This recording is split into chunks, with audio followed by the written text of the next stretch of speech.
semoga Allah memberikan kesehatan kepada kita dan juga memberikan kesehatan kepada orang tua kita. Amin ya rabbal alamin. Sebelumnya, perkenalkan, nama saya Rafa Aruf. Saya dari Prodi PAI Angkatan 21. Saya diamanahkan menjadi moderator yang akan memandu berjalannya diskusi pada malam hari ini. Semoga berjalan dengan lancar. Amin ya rabbal alamin. Nah, untuk ketes nih, semangatnya teman-teman. Kita jargonan dulu ya.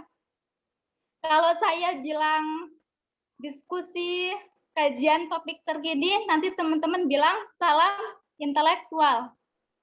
Saya ulangi, ketika saya bilang diskusi kajian topik terkini, nanti teman-teman bilang salam intelektual. Ya? Oh, siap. Siap. Diskusi kajian topik terkini. Salam intelektual. Diskusi kajian topik terkini. Salam intelektual. Teman-teman sangat bahagia dan sangat semangat ya, terlihat dan terpancar dari raut wajahnya yang bersinar-sinar. Insya Allah. Tahu nggak teman-teman, di sini pada malam hari ini bertema tentang apa? Agenda pada malam hari ini.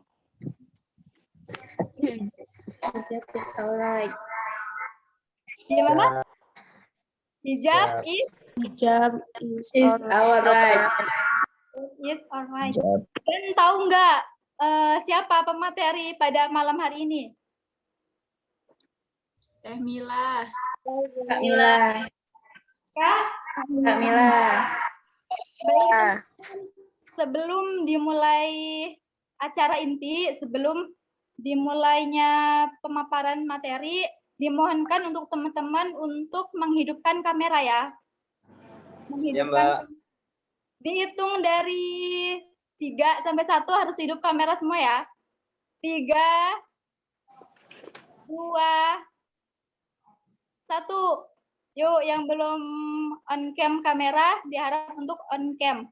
Kalaupun karena jaringan, bisalah teman-teman bilang tulis di kolom komentar ya. Kalau ada ketika hujan ataupun terkendala oleh jaringan. Baik, karena teman-teman sepertinya sudah nggak sabar ya.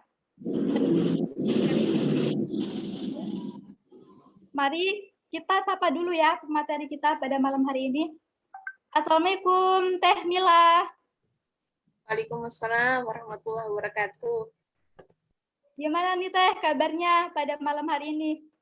Sehat, bahagia insya Allah. Amin, Masya Allah. Bahagia ya. Nih teman-teman, kita juga harus semangat nih. Kita juga harus seperti pemateri kita di pada malam hari ini sangat semangat dan sangat bahagia. Baik, sebelum pemateri menjelaskan tentang materi, izinkan saya ya Teh untuk membacakan CV dari Teh Mila. Bismillahirrahmanirrahim. Nama Jamila, sarjana sosial, nama panggilan Mila, tempat tanggal lahir Datar Lebuai 15 Januari 1995. Tempat tanggal lahir alamat Jalan Bukit Kemiling Permai, Gang Persada nomor 37, Kelurahan Kemiling Raya, Kecamatan Kemiling, Kota Bandar Lampung. Nomor telepon 0821 8690 2643. Hal-hal yang paling disukai yaitu desain, sharing, dan berbagi. Moto hidup, manjada wajada. Akun Instagram, Mila Smart, blog milasmart.com. Riwayat pendidikan, beliau lulusan dari Sarjana Perguruan Tinggi Jurusan Komunikasi dan Penyiaran Islam, Fakultas Dakwah dan Ilmu Komunikasi Angkatan 2013. Pengalaman organisasi. Yang pertama, UKMF Robani sebagai staf bidang kaderisasi tahun 2014 sampai 2015. Yang kedua, UKMF Robani sebagai kepala bidang Kestari tahun 2015 sampai 2016. Yang ketiga, UKM Bapinda sebagai staf bidang MCB tahun 2016 sampai 2017. Yang keempat, UKM Bapinda sebagai Dewan Pembina tahun 2018 sampai 2019. Pencapaian beliau, wah Masya Allah sangat luar biasa, sangat banyak. Yang pertama, peraih beasiswa Bupati Tanggamus tahun 2013. Yang kedua, peraih beasiswa Lampung Peduli tahun 2014. Yang ketiga, peraih beasiswa DIPA tahun 2015. Yang keempat, peraih beasiswa Bank Indonesia tahun 2016. Yang selanjutnya, peraih IP 4 selama 3 semester tahun 2015 sampai 2017. Yang selanjutnya, terus dari nilai kamu tahun 2017. Pekerjaan Teh Milah pada saat ini yaitu menjadi Muslimah Presentation Design Blogger dan Training Fasilitator. Dan yang kedua yaitu tim Humas SMPIT dan SMAIT Darul Ilmi Bandar Lampung. Wah, sangat luar biasa ya pemateri kita pada malam hari ini. Sangat banyak sekali prestasi yang diraihnya. Semoga kita semua yang ada di agenda pada malam hari ini dapat bisa meraih impian seperti pemateri kita pada malam hari ini. Amin ya Rabbal Alamin. Baik, sebelum mulainya materi pada malam hari ini, saya akan membacakan tata tertib. Saya akan membacakan peraturan yang harus kita penuhi ya, yang harus kita penuhi selama berjalannya acara pada malam hari ini. Yang pertama, teman-teman semua harus on cam dan mematikan audio saat sedang pemaparan materi. Jadi teman-teman diharapkan untuk menghidupkan kamera dan mematikan audio saat pemaparan materi. Jadi nanti boleh untuk menghidupkan audio lagi saat tanya jawab. Terus yang kedua, teman-teman harus berperan aktif. Maksud berperan aktif di sini, teman-teman ketika ditanya menjawab, ketika mulai tanya jawab, teman-teman buat pertanyaan. Jadi karena kami panitia akan memberikan 4 door prize kepada 4 peserta yang sangat aktif, baik itu selalu on cam, baik itu aktif dalam menjawab ketika ditanya ataupun bertanya saat sesi tanya jawab.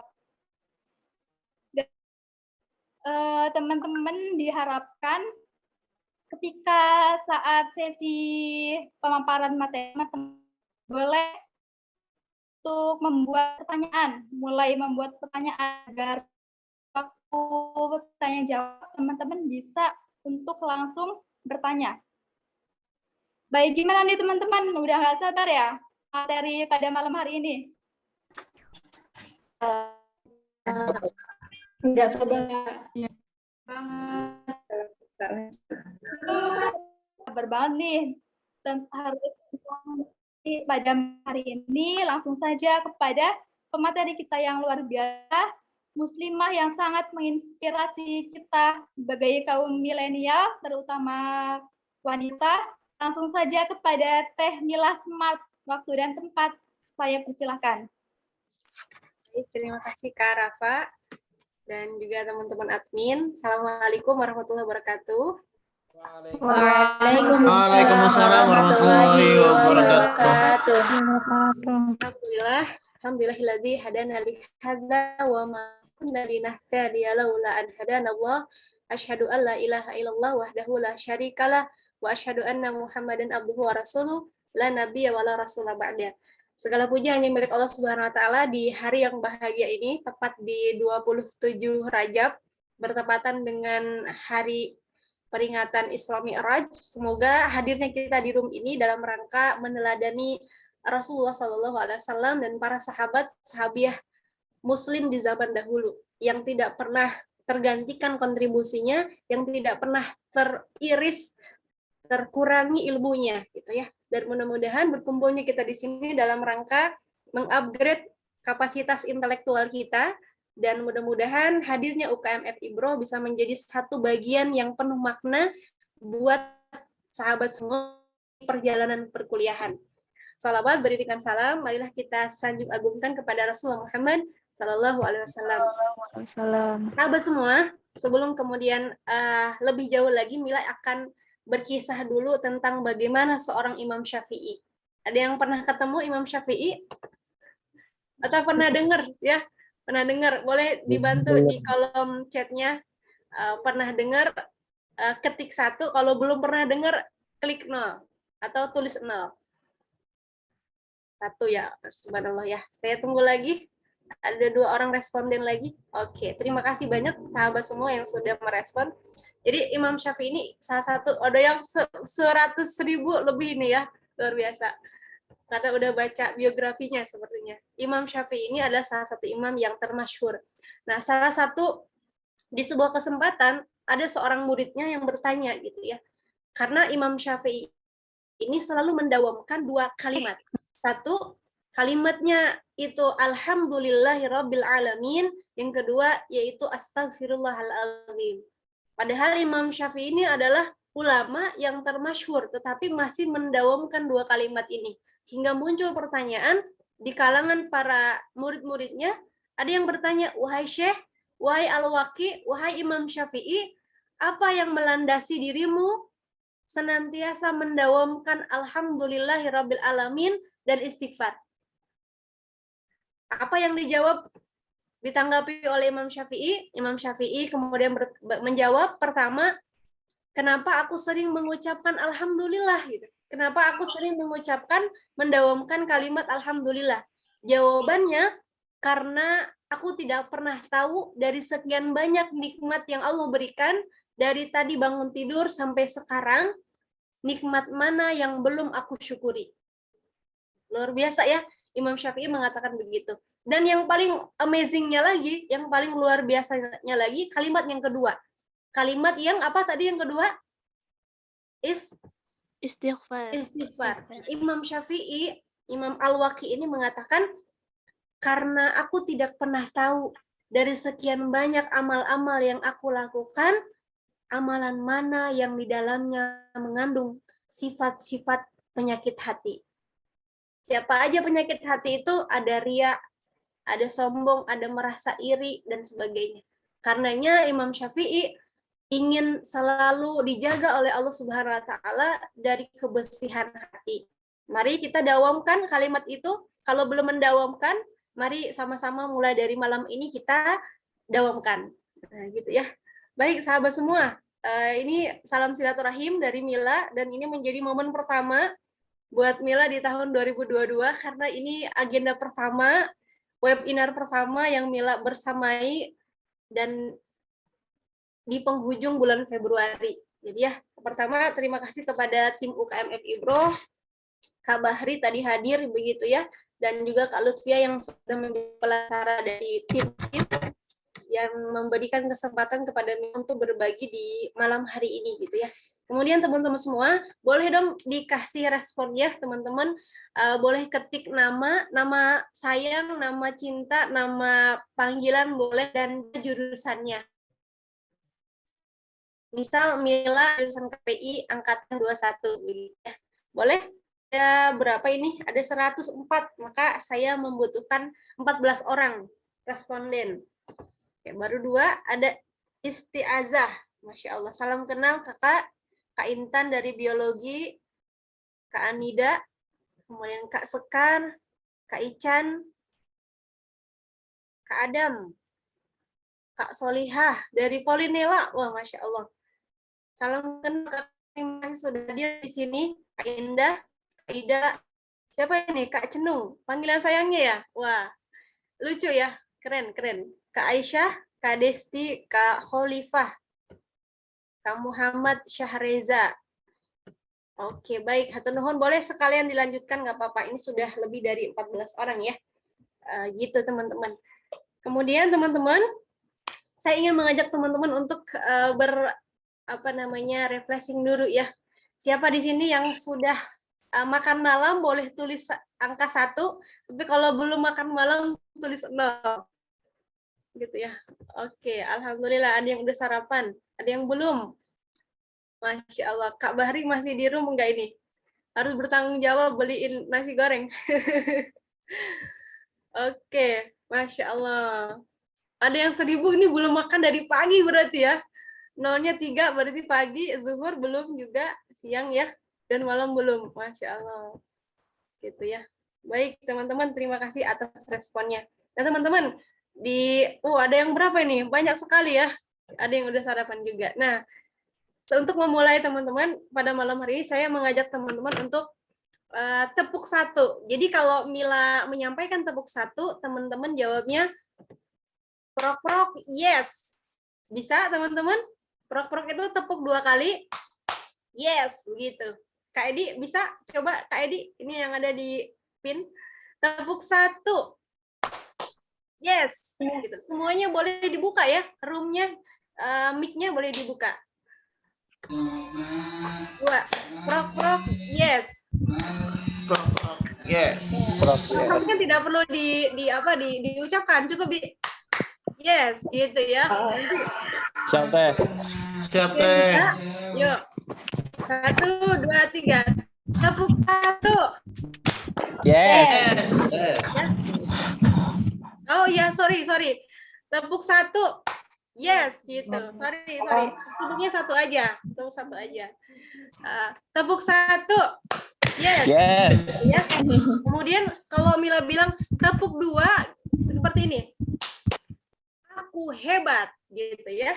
Aku hebat, gitu ya. Saya yakin teman-teman di sini ada orang hebat, karenanya saya juga yakin teman-teman di sini ada orang-orang yang cerdas.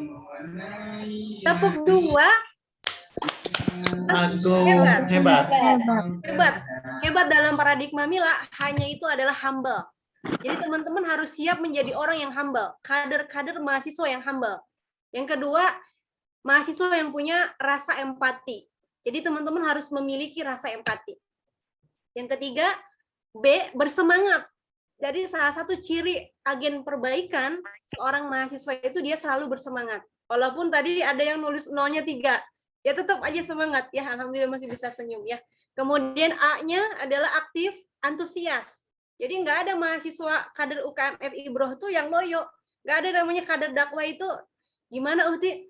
Ya pokoknya mah aku hadir aja lah. Yang penting mah absen supaya Kak Bahri nggak kecewa gitu. Wah gitu bahasanya. Tapi bersemangat ya. Yang terakhir T. T itu teladan. Nah, jadi teman-teman mulai malam hari ini atau juga dari sebelum-sebelumnya sudah menjadi teladan, maka camkan dalam diri saya adalah mahasiswa teladan. Saya adalah anak yang bisa menjadi teladan di keluarga, di sekolah, di kampus, di masyarakat, dan di dunia. Siap kira-kira untuk jadi yang hebat? Boleh ditulis kolomnya 0. Kalau bagi yang nggak mau, bagi yang mau tulis kolom 1. Ada yang tidak mau jadi orang hebat. Wah, Masya Allah, keren ini ya. Salah nulis kayaknya, mah. Oke, baik. Silakan dilanjutkan ya. Ada 104. Baik, teman-teman semua.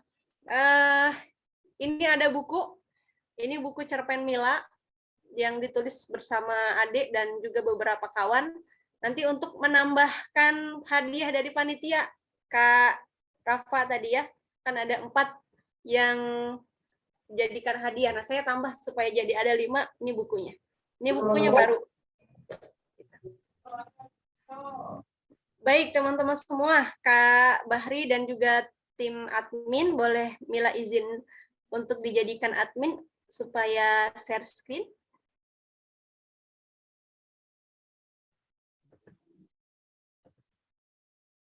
Oke, di malam hari ini teman-teman pembahasannya tentang hijab apa? Ada yang masih ingat? Hijab? Hijab is alright. Is our right. Kalau di bahasa Indonesia kan apa bahasa sederhananya? Hijab adalah hak kita. Hijab adalah hak kita. Oke, baik. Apalagi ada definisi lain nggak kira-kira?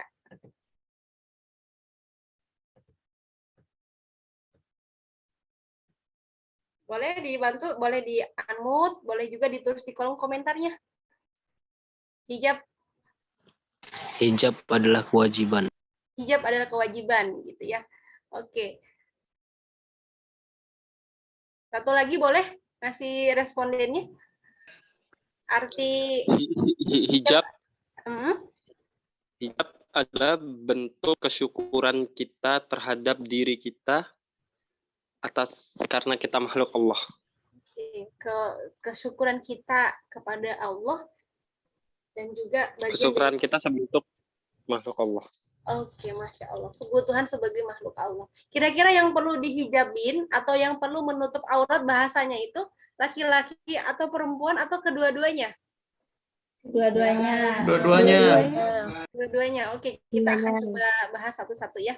Oke, teman-teman silakan siapkan catatannya sebagaimana nasihat Hasan Al-Basri yang mendatangi sebuah alim majelis ilmu atau room webinar tanpa membawa buku catatan, ibarat orang yang terjun ke kancah pertempuran tapi tanpa membawa senjata. Senjata orang intelektual adalah salah satunya dengan membawa alat catatan. Silakan dicatat di note, di HP, di apapun ya. Kemudian perhatikan juga satu quotes dari Anthony Robbins. Beliau mengatakan emotion is created by emotion. Perhatikan duduk kita. Kalau duduk kita menyender, bisa jadi itulah kualitas hidup kita. Kalau duduk kita tegak, insya Allah itu calon orang-orang hebat. Saya doakan di sini menjadi salah satu mahasiswa yang dapat beasiswa DIPA, ada yang beasiswa Bank Indonesia, ada yang YBM PLN, YBM BRI dan sebagainya, begitu ya. Amin. Dan barokah insya Allah hadirnya kita di lembaga dakwah kampus itu menjadi jalan keberkahan. Baik, kita lanjut teman-teman. Apa sebetulnya arti aurat menurut teman-teman? Hijab kalau bahasa sederhananya itu bagian dari menutup aurat begitu ya. Nah, aurat menurut teman-teman apa nih? Ada yang mau membantu Mila? Hal yang harus ditutupi. Hal yang harus Aib. ditutupi. Ada lagi? Malu. Aib. Malu. Oke, ada lagi? Aib. Sesuatu yang harus dijaga. Sesuatu yang harus dijaga. Lihat oleh lawan jenis. Masya Allah, sesuatu yang harus dijaga. Batas-batas yang harus dijaga. Oke, kita sepakat sama-sama ya bahwa aurat ini adalah kalau Mila simpulkan sesuatu yang harus dijaga. Sepakat nggak kira-kira? Sepakat. Sepakat teh. Kemudian kita tambahkan sesuatu yang harus dijaga dalam diri seorang manusia, gitu ya, dalam diri seorang hamba Allah, karena kita sebagai seorang Muslim. Nah, kalau di beberapa referensi yang kemudian Mila baca begitu ya, aurat ini merupakan bagian tersembunyi dari anggota tubuh seseorang yang tertutup. Ini secara epistemologi juga beberapa, nanti teman-teman silakan searching, baca di beberapa referensi ya. Atau menutup bagian-bagian yang memang tidak boleh dari Allah Subhanahu wa taala tampakkan. Nanti kita akan lihat juga seperti apa batasan-batasan aurat laki-laki dan aurat perempuan. Tapi secara runut, secara singkatnya, aurat itu adalah bagian tersembunyi dari dalam diri seseorang yang tidak boleh ditampakkan, gitu ya. Kemudian, kenapa sih kita harus menutup aurat? Nah, ini jadi pertanyaan besar kan ya. Kenapa sih kita harus menutup aurat? Kenapa coba? Karena itu adalah perintah. Oke, karena itu adalah perintah. Karena itu memang harus ditutupi. Karena yang harus ditutupi. Karena sebuah kewajiban. Karena sebuah kewajiban. Oke.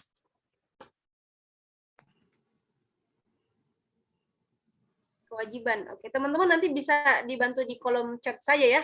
Ditulis di kolom chat apa yang kemudian bisa teman-teman berikan atensinya seperti apa. Jadi sesuatu, kenapa kita harus menutup aurat? Karena sesuatu itu ya perintah dari Allah Subhanahu wa taala. Begitu ya. Kewajiban dan perintah. Nah, ada dua kata kunci, kewajiban dan perintah. Setidaknya ada 3 urgensi kita harus menutup aurat. Ini yang kemudian Mila baca di beberapa referensi, kurang lebih seperti ini ya. Yang pertama, menutup aurat adalah termasuk dari mengagungkan syiar-syiar Allah dan hal-hal yang terhormat di sisi Allah Subhanahu wa taala. Jadi kita sebagai makhluk yang paripurna, sempurna, yang kemudian menjadi pembeda antara binatang dan yang lainnya, dan hewan, begitu yang tumbuh-tumbuhan, karena manusia diberikan akal yang sangat sempurna. Sehingga dari akal itulah manusia memiliki yang namanya furqanan, pembeda, mana yang harus dibedakan, mana yang baik, memilah mana yang buruk. Sehingga yang baik kemudian tetap dijalankan, yang buruk sedikit demi sedikit itu ditinggalkan. Ada dalam surah Al-Hajj ayat 30, Allah Subhanahu wa taala berfirman, yang artinya, dan barang siapa mengagungkan apa-apa yang terhormat di sisi Allah, maka itu adalah lebih baik di sisi Tuhannya. Jadi kita menjaga menggunakan hijab, kemudian juga kita menggunakan pakaian yang menutup aurat, itu bagian mengagungkan diri kita. Teman-teman harus memahami bahwa di dunia ini tidak boleh ada satupun orang yang bisa merendahkan kita. Kecuali memang diri kita yang mengizinkan untuk direndahkan, untuk dilecehkan, untuk disentuh dengan cara yang tidak baik sesuai dengan syariat Allah Subhanahu wa taala. Karenanya kenapa kemudian di sini Mila angkatnya menutup aurat? Karena kalau kemudian hijab nanti khususnya ke ahwat aja. Dan berdasarkan informasi dari admin yang menghubungi bahwa di sini ikhwan akhwat, karenanya Mila garis bawahi di sini menutup aurat. Kalau bagi ikhwan berarti auratnya ikhwan, kalau bagi akhwat ya auratnya akhwat. Sampai sini insya Allah bisa dipahami ya. Nah, ada juga sebuah hadis yang termasyhur juga yang disampaikan disampaikan oleh Rasul dan diriwayatkan oleh hadis Bukhari Muslim. Kurang lebih bunyi hadisnya begini. Sesungguhnya Allah itu cemburu, dan kecemburuan Allah itu kepada hambanya, Allah mengharamkan sesuatu apa-apa yang dikerjakan oleh hamba Allah itu dilarang. Salah satunya dalam konteks ini adalah kenapa Allah mewajibkan kita, menganjurkan kita untuk menutup aurat, menurunkan ayat untuk menutup aurat, karena Allah ingin kita itu dekat dengan Allah, menjadi makhluk yang paripurna, menjadi makhluk yang mengagungkan. Karena memang Allah sudah mengagungkan diri kita sebagai manusia. Yang kedua, menutup aurat adalah termasuk langkah agar mudah dikenal dan dihormati, gitu ya. Nah, ada kemudian kisah di zaman Rasulullah SAW itu, kaum Ansor yang kemudian disampaikan oleh para suami mereka, wahai istri-istriku, sesungguhnya Allah Subhanahu wa taala berfirman, dan ini nanti diabadikan di beberapa Quran, salah satunya surah Al-Ahzab ya, bahwa hendaklah kamu kemudian menutup aurat. Gitu. Lalu para muslimah dan juga para istri-istri di kalangan kaum Ansor ini segera dia merobek kain yang ada di sekitarnya, mengambil bahkan membuntal tubuhnya hingga kemudian menutupi seluruh tubuhnya. Nah, apa yang kemudian dikaitkan dengan hal ini? Jadi menutup aurat itu bukan kaitannya dengan kesempatan atau kemauan atau juga hak kita, tetapi memang itu kaitannya dengan iman. Nanti kita akan melihat bagaimana ayat Al-Qur'an yang disandingkan dengan keimanan. Jadi kondisi kita memakai hijab itu kaitannya bukan dengan seberapa tebal yang digunakan, seberapa lebar yang dipakai, seberapa cungkrang apa yang laki-laki gitu menggunakan celana gitu ya, tetapi di mata Allah Subhanahu wa taala adalah kaitannya dengan iman. Kok bisa teh gitu? Karenanya orang-orang yang dipanggil nanti adalah orang-orang beriman. Bukan ya ayuhan nas, tapi para muslimah, orang-orang beriman. Yang ketiga, menutup aurat adalah langkah menjadi pribadi yang bertakwa. Nanti juga kita akan melihat bagaimana Al-Quran ini menjadi pedoman yang paripurna, dan mudah-mudahan kita juga bisa berittibaur Rasul, mengikuti langkah-langkah Rasul dalam meneladani ayat suci Al-Quran. Nah, ini penjelasannya di surah An-Nur ayat 31. Di sini banyak sekali kandungan yang memang disyaratkan kepada seorang wanita. Surah An-Nur ini, A'udzubillahi minasyaitonirrajim, wa qul lil mu'minati yaghdudna min absarihinna wa yahfadhu furujahunna. Jadi di sini katakanlah wahai wanita yang beriman. Enggak ada wanita yang kemudian disebutkan wahai wanita secara umum. Tapi Allah menyandingkan seorang wanita itu dengan keimanannya. Karenanya yang dilihat di mata Allah itu bukan jilbabnya, tetapi keimanannya. Maka sangat heran gitu ya, kalau ada kemudian seorang perempuan yang menggunakan hijab, tapi kemudian masih chattingan di DM, di Instagram, berarti pakaiannya tidak mampu menghijabi dirinya dari berbuat maksiat. Padahal tadi dikatakan bahwa menggunakan hijab, menutup aurat dalam rangka menutup pintu-pintu setan agar kita menjadi orang-orang yang bertakwa. Wa yahfaduna furujahunna wa la yubdina zinatahunna illa ma dhahara minha. Dan kemaluannya, dan janganlah mereka menampakkan perhiasannya kecuali yang biasa nampak daripadanya. Kalau di perempuan ada yang kemudian beberapa mazhab dan juga beberapa hadis meriwayatkan seluruh tubuhnya itu adalah aurat kecuali telapak tangan dan wajahnya. Tapi ada juga yang kemudian hadis sahih yang kemudian seluruh wajahnya seorang wanita itu harus ditutup. Maka sah-sah saja gitu ketika kita melihat ada seorang muslimah yang menggunakan burdah, menggunakan cadar, kita tidak perlu menghujat si uhti ini gitu. Enggak perlu juga. Atau ada ikhwan yang kemudian celananya cungkrang, ada juga yang diliput karena saking biar cungkrangnya ke atas gitu, ke mata kaki begitu ya. Ya kita dilihat di mata Allah tuh bukan pakaiannya, tapi pakaian yang sesungguhnya di mata Allah itu adalah takwanya. Lanjut di wayah waliyat ribna biqumurihinna ala wujuhihinna, dan sampai kemudian jami' sampai ke ayat terakhir la'allakum tuflihun. Nah, semua ini ditujukan memang kepada seorang muslimah, dan hendaklah mereka menutup kain kerudung ke dadanya, dan janganlah menampakkan perhiasan kecuali kepada suami mereka atau ayah mereka atau suami mereka atau putra-putra mereka dan putra-putra suami mereka, saudara-saudara laki-laki mereka, putra-putra saudara laki mereka, dan putra-putra saudara perempuan mereka, atau wanita-wanita muslim dan budak-budak yang mereka miliki, atau pelayan-pelayan laki-laki yang tidak mempunyai keinginan terhadap wanita, atau anak-anak yang belum mengerti tentang aurat wanita. Dan janganlah mereka memukul kakinya agar diketahui perhiasannya yang mereka sembunyikan. Dan bertaubatlah kamu sekalian kepada Allah, hai orang-orang yang beriman, supaya kamu beruntung. Banyak kemudian yang menjadikan indikator seseorang itu menggunakan hijab itu keimanannya. Mudah-mudahan kita berhijab, menggunakan menutup aurat itu bukan karena saya kan kadar ibroh teh, jadi saya malu kalau pakai celana yang gombrang-gombrang gitu ya, atau saya malu teh kalau nggak pakai kaos kaki, jilbabnya nggak lebar. Kenapa gitu?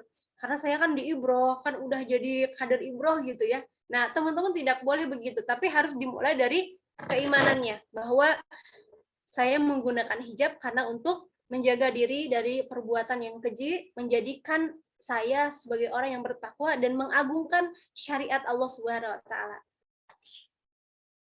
Karenanya kita tidak boleh menyerahkan keimanan kita kepada seseorang yang belum pasti gitu ya.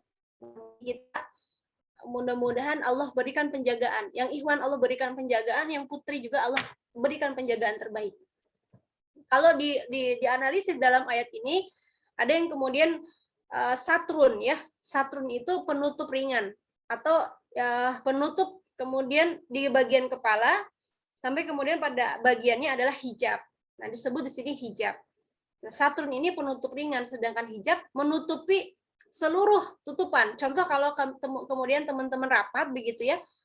Ini pernah rapat nggak di musola begitu ya? Kalau rapatnya di musola, terus pakai hordeng begitu ya. Nah, itu namanya satrun. Penutup yang ringan, Tapi kalau yang namanya batasnya hijab, ya gedung misalkan, lemari ataupun papan tulis yang itu nggak bisa ditembus, dibobol gitu ya. Kalau hordeng kan teman lihat gini, ada si Iwan itu, astagfirullahaladzim gitu. Tapi yang kemudian dimaksudkan di sini adalah hijab. Nah, hijab dengan satrun ini bedanya, kalau hijab itu memang betul-betul tertutup, tidak ada kemudian tembus pandang dan sebagainya. Nah, kalau satrun ini masih terlihat dan masih bisa digerakkan. Nah, kita tentu sebagai seorang muslimah yang baru hijrah, sebagai seorang ikhwan yang baru belajar, sama Teh Mila juga belajar, tidak harus langsung menggunakan hijab gitu ya, tapi perlahan dia barengi dengan tingkat pemahaman yang sama. Nah, jangan sampai juga kader-kader UKM Bapinda, khususnya kader Ibro, ya mengikuti pembelajaran di UKM Ibro itu atas keterpaksaan tanpa dibarengi dengan pemahaman seperti itu. Aurat satrun ini adalah aurat yang dalam diri kita, dalam diri seseorang. Satrun ini aurat yang memang biasa tampak. Batasnya apa gitu ya? Kalau laki-laki ya sesuatu yang kemudian di sini teh di bawah lutut begitu ya, di bawah lutut. Kalau laki-laki, kalau perempuan ya tentu wajah, kemudian telapak tangan. Kalau hijab ini tentu kaitannya kalau dalam diri kita sesuatu yang tidak boleh ditampakkan, bahkan dalam kesendirian pun tidak boleh ditampakkan. Bahkan ada beberapa riwayat hadis, sesungguhnya ketika engkau sendiri, engkau harus menutupi auratmu gitu. Sama dengan halnya kalau kita analoginya, saya minjem namanya Kak Anida gitu. Kak Anida punya ayam di rumahnya gitu. Karena saking cintanya sama ayam, ayam itu dikasih baju. Yam, kamu pakai baju Yam gitu ya. Nah, ayam itu suruh lari. Kira-kira ayam itu keberatan atau enggak? Keberatan. Jadi bahenol gitu ya. Jadi lambat. Atau ada kucing yang kita pakai baju gitu ya. Atau juga yang punya di rumah mungkin kambing seperti itu. Kita gunakan baju. Tentu si ayam ini nggak aman. Kodratnya ayam itu nggak menggunakan baju. Tapi halnya manusia. Kalau manusia pakai baju karena fitrahnya ya kan menutupi. Nah, kalau misalkan manusia membuka auratnya, ada rasa nyaman nggak? Tidak nyaman. Begitu kalau kemudian manusia membuka auratnya, berarti manusia sama dengan apakah Kak Isna? Sama dengan hewan, begitu ya. Maka kita harus menjaga.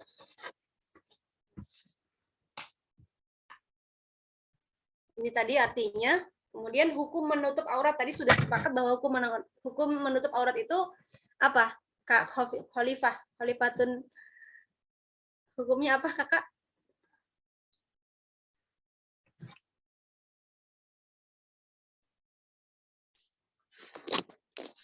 Wajib. Ada wajib. Begitu ya. Wajib begitu ya. Jadi kita harus sama-sama sepakat, baik itu Ikhwan, ya Kak Ahmad Lukmanul Hakim dan teman-teman semua, Kak Lutfia, harus sepakat bahwa di room ini bahwa menutup aurat adalah wajib. Begitu ya. Wajib. Kemudian menutup aurat itu sebetulnya ini hak kita atau bukan gitu. Coba. Karena di temanya kan hijab is our itu. Hak kita. Hak kita. Hak kita teh. Oke, Kak Zelfi, kenapa nyebut kita? Karena menutup aurat itu kan suatu kewajiban ya, Kak. Nah, sedangkan jadi hak kita, Kak, untuk menutup aurat kita. Hak kita. Oke, baik.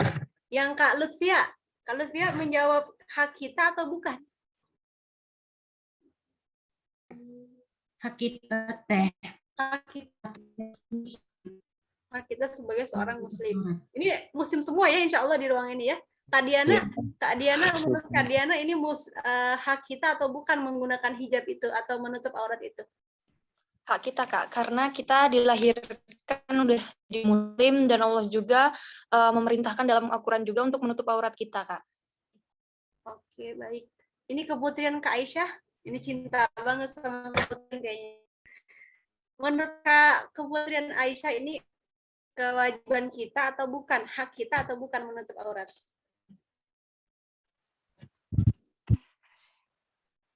Kewajiban kita, Kak. Kenapa tuh kewajiban kita?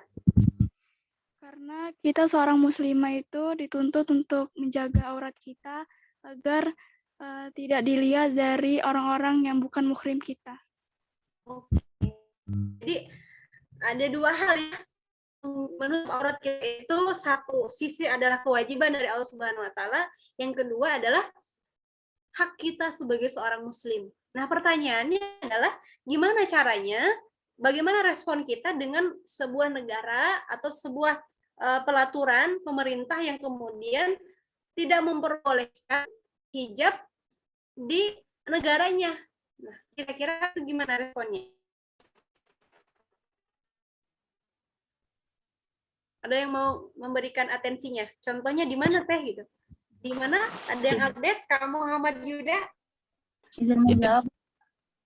India. Lakum dinukum waliyadin.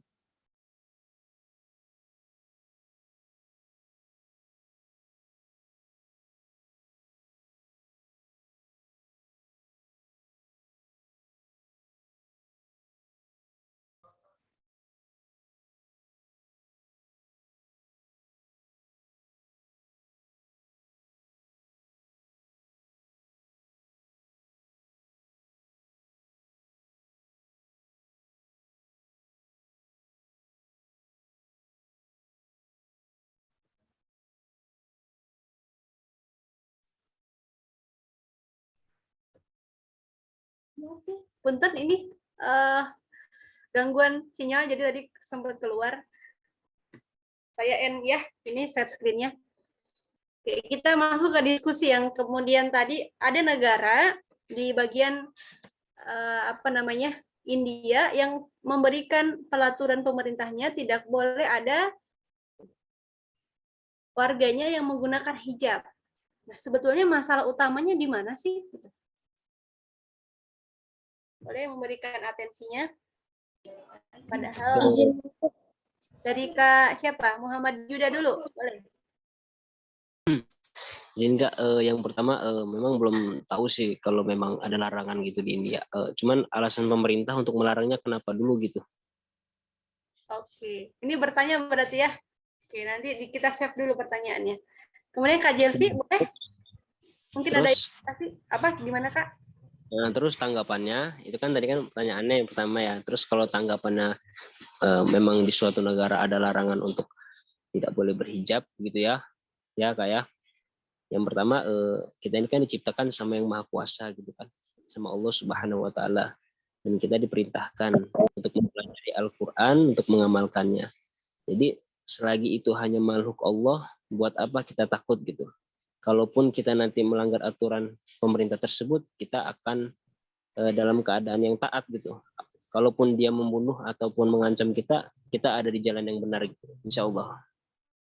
Oke, Masya Allah ya. Oke, hatur nuhun Kakak Yuda sudah memberikan atensinya. Yang lain boleh? Tadi Kak Zelvi mau memberikan atensinya. Izin masuk sebelumnya. Untuk di negara India itu yang saya tahu tidak semua gitu Kak, bukan larangan untuk seluruh masyarakat India tidak diperbolehkan menggunakan hijab, tapi hanya beberapa sekolah saja yang tidak diperbolehkan. Hanya beberapa Hanya itu saja. yang tidak diperbolehkan, begitu. Oke, ini izin menjawab di room chat. Di negara tersebut dilarang dan terpaksa kita lakukan dan ada sanksi yang berat tergantung pribadi kita. Karena bagaimanapun kembali kepada diri kita dan hak kita masing-masing. Oke. Nah, ada yang mengikuti isunya, teman-teman? Isu yang tadi boleh, Kak Lutfia sudah mengirim ke grup artikel, esai. Dibaca nggak? Bahasa Inggris semua teh gitu. Nah itu, jadi kita sebagai seorang muslim juga harus cerdas ya. Berbahasa Inggrisnya minimal lah ya, bahasa Inggris bahasa yang dikuasai. Ada yang sudah baca artikelnya? Ada kurang lebih 10 halaman kalau tidak salah. Kak Lutfia udah dikirim ya? Sudah, Teh. Ada yang sudah baca di sini artikelnya? Atau kebingungan? Aduh teh, kebingungan. Di mana Kak? Di grup? Di grup kajian. Nanti kalau belum dibaca, nanti dicari ya, dibaca, terus dihayati itu artikelnya. Sungguh mengenaskan gitu, karena memang di dalam artikel itu dituliskan ternyata teman-teman semua kalau kemudian nggak ada bahasa Indonesia sedikit pun, semuanya bahasa Inggris. Jadi kurang lebih isi artikel itu yang kemudian bisa Mila share ke teman-teman. Pertama memang Muslim di India itu minoritas. Jadi minoritas sekali, terlebih lagi di daerah-daerah terpencil. Kemudian yang kedua, semakin karena memang daerahnya terpencil tadi dan minoritas tadi, tetapi banyak kemudian orang-orang Hindu, ada juga sebagian yang masuk Islam. Padahal corak-corak daerah negara Hindu di India itu banyak dipengaruhi oleh budaya Islam. Dan di sana itu ada partai besar yang memang partai politiknya condong ke minoritas Hindu. Jadi mereka, orang-orang Hindu itu di framing atau diberikan doktrin sejak zaman dahulu bahwa India ini adalah negara Hindu. Karenanya tidak boleh ada penduduk di negeri India ini kecuali yang agamanya Hindu. Karena Islam itu adalah agama minoritas, makanya didiskriminasi. Yang menyedihkan adalah teman-teman, jadi para muslimah di sana, para ikhwan, laki-laki di sana itu mereka tidak diberi kebebasan dalam menganut atau berbicara. Yang pertama, yang kedua adalah menuntut ilmu pun sangat dibatasi. Yang paling menyedihkan adalah bagaimana kemudian pada tahun 2022 ya, sekitar 10 tahun yang lalu, umat Islam di sana itu mengalami serangan demi serangan yang sangat kejam, dan itu sifatnya sistematis, di mana kematian kemudian menjadi ujung tombak. Tadi dikatakan Kak Yuda, ya kalau udah kematian, ya tadi, sampai kemudian di antara mereka itu ada yang karena sakingnya dianiaya, para muslimahnya di sana diperkosa, laki-lakinya dirajam sampai kemudian mati, demi kemudian dia masuk Hindu atau mati. Dia mempertahankan keimanannya, sehingga dia ada yang kemudian dibom seluruh daerah. Tapi kan itu nggak terblow up, nggak tershow up ke media begitu ya. Bahkan kita baru tahu aja kemarin viral, padahal agendanya itu terjadi sudah di 1947 Masehi yang lalu begitu ya. Jadi sejak 1947 yang lalu, bersamaan dengan Perang Dunia II. Kalau tidak salah Perang Dunia II ya. Ternyata di berbagai wilayah itu terjadi seperti itu. Maka kita kudunya bersyukur gitu di Indonesia ikut kajian Ibro, Kak Bahri tadi sambutan juga nggak ada yang mengsabotase begitu ya, atau datang ke kontrakannya atau ke masjidnya langsung kamu anak Ibro ya, langsung ditodong dan sebagainya gitu. Tidak ada yang menghalangi kita untuk hadir di sini. Karenanya harusnya kita sebagai kaum intelektual, kader-kader Ibro ini harusnya semangat dalam belajar gitu ya. Dan hingga akhirnya di sana juga secara politik memang dua partai besar menguasai. Satu condongnya ke komunis yang kemudian menunggangi agama Hindu tadi, satu condongnya ke liberalis. Akhirnya kedua-duanya juga diadu dombakan. Dan Islam kemudian menjadi frame bahwa mereka itu teroris. Nah, anak-anak Hindu di sana sejak kecil udah didoktrin bahwa Islam itu adalah teroris. Sehingga padahal Islam hadir kan bukan sebagai teroris, tapi sebagai rahmatan lil alamin. Nah, ini bisa kemudian menjadi pelajaran juga buat kita bahwa dengan negara Indonesia, negara demokrasi, harusnya kita juga menjadi kaum yang cerdas dalam berdemokrasi. Kan aku mah nggak punya partai. Ya nggak perlu kita berpartai, tetapi kita mendukung partai yang memang menegakkan keadilan. Karena memang mereka berjuang di dunia partai. Kita berjuang di mana, Teh? Kan sekarang di Ibro, maka berjuangnya jadi kader-kader Ibro yang gimana? Kader-kader Ibro yang punya prestasi tadi, yang punya predikat hebat tadi, humble, empati, bersemangat, antusias, dan jadi teladan di sana. Kemudian sampai banyak seperti itu ya, sehingga kemudian anak-anak di sana dibangun kebenciannya untuk membenci yang namanya agama Islam. Dan Hindu adalah negara India, dan India adalah negara Hindu, maka tidak boleh ada agama satupun di India. Itu kurang lebih kesimpulan dari artikel yang nanti teman-teman silahkan baca ya. Belajar lagi bahasa Inggrisnya. Kalau yang ada teman bahasa Inggris, rayu dulu beliin roti bakar, boleh nggak, Ce gitu. Besti, bacain gue dong gitu. Apa? Artikel. Nggak lama kok, ini cuma 13 halaman ya. Itu jadi kemudian ditawarkan. Lalu dengan adanya hal-hal yang seperti itu, kira-kira menurut teman-teman apa sih peran yang bisa kita ambil sebagai seorang kader Ibro, seorang kader dakwah, seorang mahasiswa? Ada nggak kira-kira?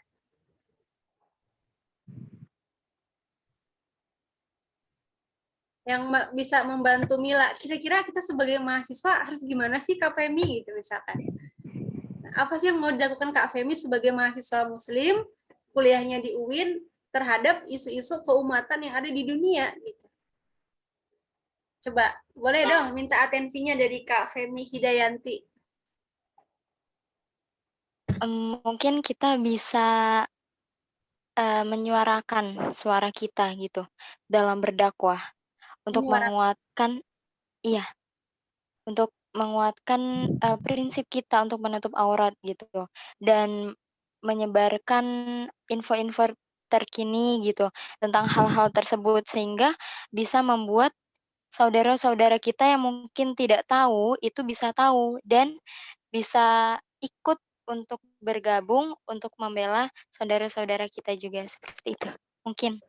Dihadirkan empatinya ya, solidaritasnya. Iya, betul. Oke, baik. Ada empati. Dari Kakak Femi, kita harus menumbuhkan semangat solidaritas terhadap kepedulian kita kepada saudara-saudara kita di luar, gitu ya. Ada lagi tadi saya lihat dari Iwan dulu. Siapa nih? Kak Gemilang. Insya Allah hidupnya gemilang. Baik, suaranya terdengar. Dengar jelas, kalau dari saya sih kita solid ya, mau belajar tetap apa maksudnya menyuarakan kebenaran gitu, apa menepis tuduhan-tuduhan yang tidak benar gitu terhadap Islam gitu. Itu yang utamanya itu adalah solidaritas membela saudara-saudara kita yang ada di India, saudari-saudari maksudnya. Itu aja. Baik, membangun solidaritas ya. Dan tadi ada yang menarik saya tangkap, menjadi kader-kader ataupun menjadi orang muslim yang tidak seperti yang mereka bayangkan begitu ya. Tadi citranya sebagai radikal, jadi kita bersahabat begitu, menjadi rahmatan lil alamin. Ada lagi? Boleh juga ditulis di kolom chat ya. Khawatirnya tidak bisa raise hand begitu ya. Dari Kak Dea, boleh Kak Dea, apa kira-kira menurut teman-teman semua peran yang bisa kita ambil selaku mahasiswa di Indonesia, terkhusus sebagai generasi milenial?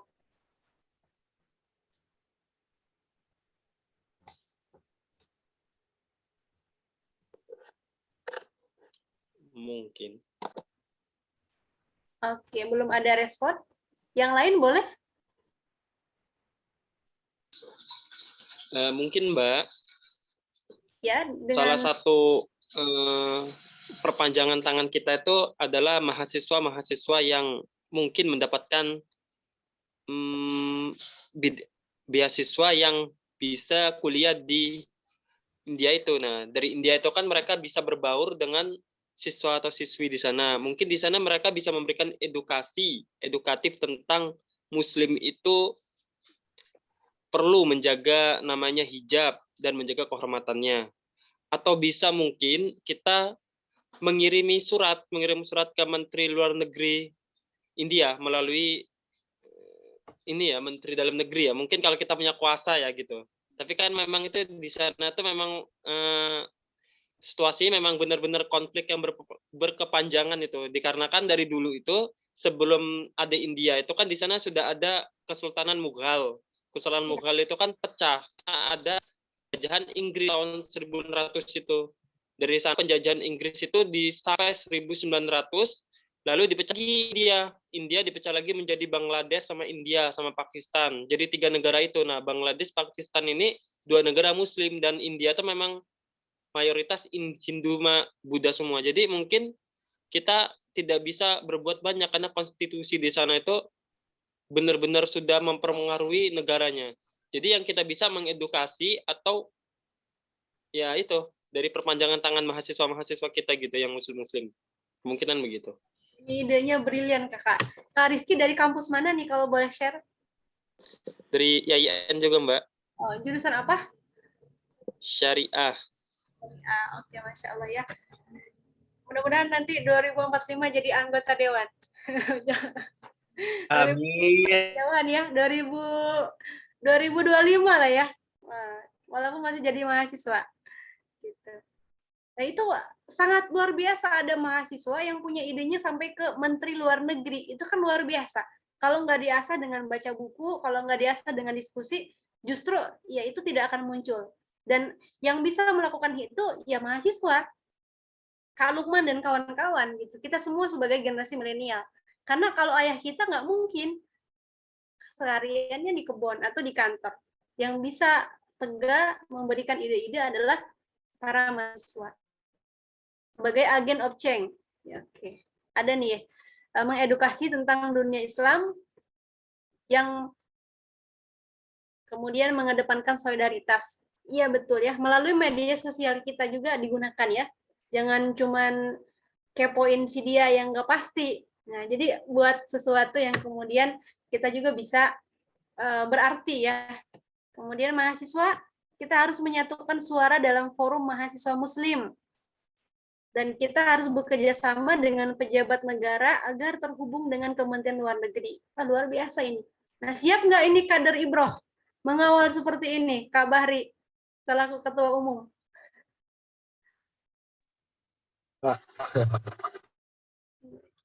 Jadi kita minimal berani dulu bermimpi ya untuk jadi hubungan dengan Menteri Luar Negeri ya. Mahasiswa perwakilan suara rakyat di depan pemerintah. Iya betul, karena nanti yang akan menggantikan suara ataupun kursi di DPR itu ya kita.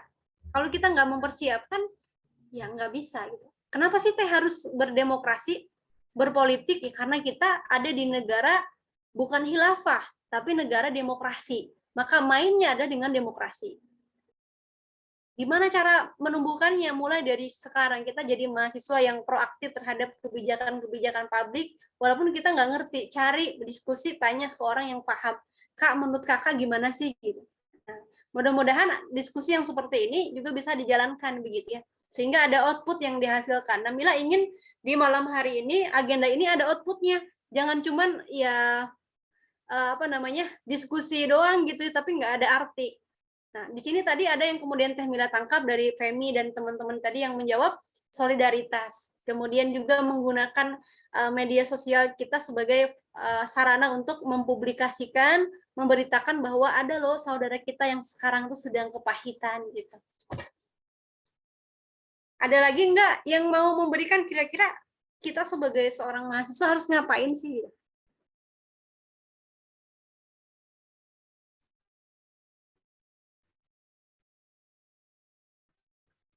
Kak Irfayanti, apa idenya?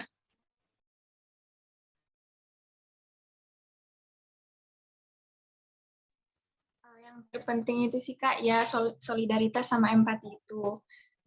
Kalau misalnya untuk dari saya sendiri sih lebih mengedepankan kita dulu yang di Indonesia ini kan masih banyak juga konflik. Jadi untuk kita sendiri lebih bisa diterapkannya dalam kehidupan sehari-hari itu, ya kita ayo solidaritasnya dibangun dengan sama muslim yang ada di Indonesia dulu. Setelah itu, kalau kita ada peluang untuk pergi ke India, misalnya ada beasiswa tadi yang dari Kariki, ya kita berusaha gitu. Kalau misalnya kita memang memiliki jiwa yang kuat, ya kita harus bisa berusaha dan semoga diterima beasiswanya ke India. Dan di sana kita menebarkan lagi dan memberi wawasan kepada orang-orang India bahwasanya Islam itu tidak seperti yang mereka pikirkan. Masya Allah, tadi dari Kak Irfania, kita mulai dari yang ada di Indonesia. Lingkup kecilnya kita di mana nih? Ada di kampus UIN. Lebih kecil lagi ada di UKMF Ibro. Nah, kita belajar untuk jadi mahasiswa yang solidaritasnya tinggi. Kalau bahasa kerennya, bahasanya Kak Ahmad Lukmanul Hakim, ukhuwah Islamiyahnya dijaga. Nah, gitu ya. Jadi bagaimana setiap diri kita selaku kader Ibro itu bisa berukhuwah. Nah, jangan sampai teman-teman kita nggak terperhatikan di UKMF Ibro. Percuma ikut Ibro. Ternyata saya juga nggak dapat perhatian tuh dari kakak-kakaknya. Nggak aktif grupnya. Nah, gimana caranya Kak Femi bisa kemudian juga bersama tim-tim presidium mengaktifkan grup, hai apa kabar dan sebagainya. Itu bagian dari solidaritas juga. Sehingga ketika Ibro itu kokoh, sebagaimana jargonnya apa, Kak Femi, jargonnya Ibro itu? Luruskan niat, satukan langkah, eratkan ukhuwah, Allahu Akbar. Allahu Akbar. Satukan langkah, eratkan ukhuwah. Nah, mudah-mudahan jargon itu menjadi semangat buat kita untuk hadir dalam setiap agenda-agenda di UKMM Ibro khususnya. Gitu. Ada lagi yang mau ngasih ide harus ngapain nih Bagda ini dengan kondisi dunia yang sangat carut-marut? Kita sebagai seorang kader Ibro harus ngapain? Selain solidaritas, ukhuwah Islamiyah, Kak Aisyah, mau nggak? Kak izin bertanya. Oh, bertanya, silakan. Kan di India itu kan sedang lagi penyiksaan untuk muslimah kan Kak. Betul. Muslim di India itu tidak ada pembelaan dari negara-negara lain. Maksudnya kayak nolongin gitu Kak. Ya, pertanyaan bagus ya. Tadi kalau disampaikan oleh Kariki juga akses untuk ke Indianya yang memang asli India kan mayoritas orang Hindu. Jadi untuk akses ke sana kita tidak bisa sembarangan begitu ya. Ada yang pernah nonton film film apa ya? Yang mengisahkan ini Mahabharata. Bajani Bajang. Iya. Nah, kalau kita kemudian ada kuota dan belum pernah nonton itu menggambarkan bagaimana Islam itu kemudian tapi frame-nya adalah terbalik. Jadi orang Hindu yang menolong orang Islam tadi. Tapi secara konteks solidaritas itu betul-betul banyak sekali pelajaran yang bisa kita ambil. Walaupun berbeda agama, banyak sekali kemudian irisan nilai-nilai yang bisa kita ambil sebagai orang-orang yang memang ada di negara demokrasi. Teman-teman kalau nanti ada waktu dan berkenan, silahkan nanti nonton gitu, tentang film itu. Kita bisa belajar. Kak Aisyah mudah-mudahan bisa terbantu menjawab ya. Nanti silahkan dibaca di artikel itu sudah jelas kok. Cuman masalahnya bahasa Inggrisnya. minta bantu nanti ke Kak Bahri lah, suruh translate. Kak, tolong gitu. Kemudian ada lagi nggak yang mau ngasih masukan sebagai seorang mahasiswa harus ngapain? Izin masuk, Kak. Boleh, silakan Kak Zelvi. Jadi menurut saya pribadi, kita sebagai mahasiswa Islam, terutama yang ada di Indonesia maupun di Lampung, sering-seringlah untuk membuat kegiatan yang bermanfaat. Nah, untuk menyebarkan Islam itu sendiri, menceritakan bagaimana Islam itu sendiri, sehingga masyarakat Islam ini, kita Muslim dan Muslimah ini semakin menonjol hal-hal baiknya. Begitu, Kak. Bagus ya. Atur nuhun Kak Femi sudah memberikan argumentasinya bahwa kita harus sering-sering mengadakan agenda yang bermanfaat. Salah satunya kegiatan malam hari ini, Kak ya. Kita buat rilisnya nanti dan kemudian kita show up ke berbagai media sosial milik Ibro dan juga teman-teman juga bisa, sehingga tercitrakan bahwa UKMF Ibro itu ya organisasi yang memang membuat kaum intelektual mahasiswanya, kader-kadernya yang aktif begitu. Satu lagi boleh? Ada yang mau ngasih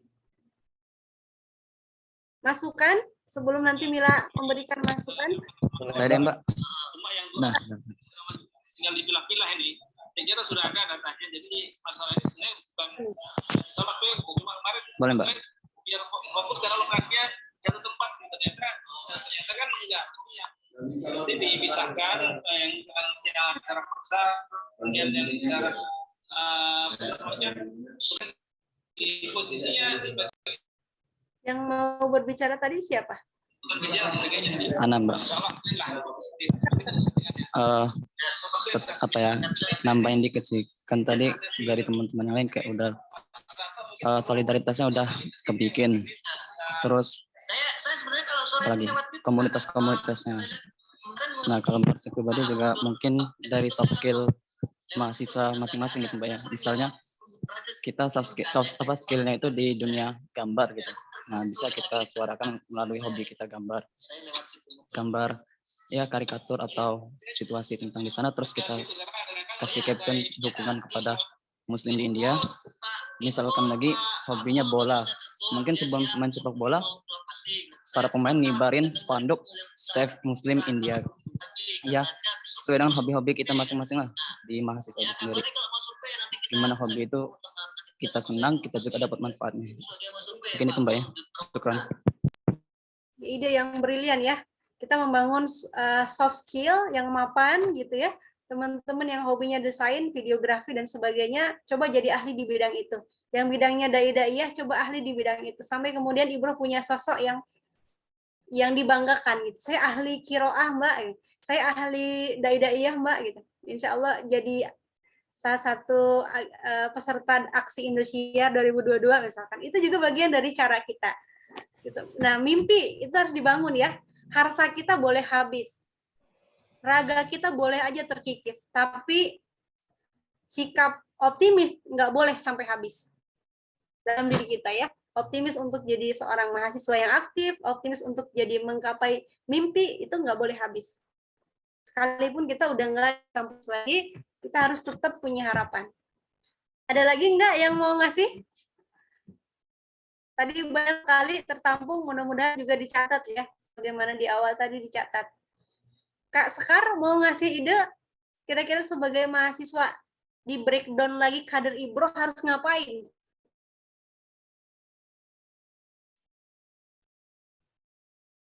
Belum ada, oke, baik ya. Oke, kembali ke konteksnya tadi bahwa konflik di India itu bukan hanya konflik sebatas konflik, tapi konfliknya adalah tentang agama, tentang keyakinan, tentang keimanan. Karenanya kita sebagai seorang muslim, sebagai seorang muslimah, hal yang harus kita lakukan adalah memperkuat pemahaman kita terkait dengan agama. Ya, bagaimana nanti ketika di Ibro ini ada kajian tentang ya bagaimana cara-cara berwudu mungkin ya secara fikihnya, dihadirkan memang pemateri yang mumpuni begitu ya dan paham di bidang itu. Jadi mengenai akidah Islamiyah terkhusus. Nah, karena di Ibroh ini kalau Mila tahu nih ya, ada yang namanya BBQ atau ERPO begitu ya, agenda pekanan, teman-teman di sanalah mulai aktif. Jadi kalau hari ini belum pertemuan, pekan ini belum pertemuan, maka hubungin mbaknya, kakaknya, Kak, kita kok belum ketemuan gitu ya. Nah, itu cara untuk memulai perubahan itu dari hal yang terkecil, dari lingkaran terkecil. Mulai bangun solidaritas dengan kakak mentornya, dengan mbak-mbak mentoringnya.